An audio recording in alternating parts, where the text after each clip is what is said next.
talk about the 5. Okay. Did you have any idea when you guys first decided to do this, or you were asked to do this, that this was going to turn out the way it has and be such a smashing success? I had been in Africa on behalf of the Voice of America. Okay. And I get a phone call from John Finley at Fox News while I was waiting for my bags at baggage claim, and he said, "Hey, so I know you don't live in New York, but, would you be willing to come up between July 11th and Labor Day, just temporarily, to do a 5 o'clock show while we figure out, what that show is going to be like for that hour?" And I said, "But I don't live in New York." And that was my first reaction. Right so here. I called my husband. He was in South Korea at the time, and he was on business there. And I called him. I said, "Hi, honey, I'm so sorry to call with this information.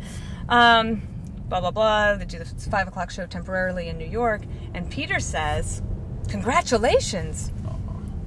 And I thought, oh, that's a different way of looking at it. And the truth was, I was excited about it, but I had very low expectations. I did think it was going to be temporary. I didn't think that I was ever going to live in New York City. I had never met Greg Gutfeld, who's one of my co-hosts that's on my left. I met Andrea and Kimberly briefly. Bob, I don't think he and I had ever shared more than pleasantries in the green room. Mm-hmm. So we all sat down to tape the pilot, and none of us thought that it was ever going to be a full-time show. So I think maybe because of that, we were a little more relaxed. You were carefree. Like, let's just have some fun. Yeah. And look, the administration has given us no shortage of things to talk about. What is your prep like? Like, what are you looking for? Well, one of the things I loved most about the press secretary job was the prep.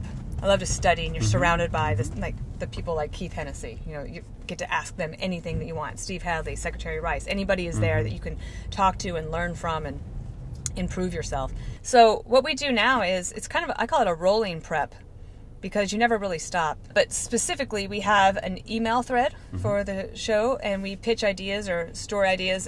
Obviously, there's some things that you're going to have to cover. Obamacare has been the news story, but then there's other things that you can find, and it's one of the great things about the 5 is there's a real mix. Sure. I like the stories that we do, sort of the culture in decline stories, but I had never talked about my personal opinions about anything. Like, my personal opinion didn't matter. Right. That wasn't my job.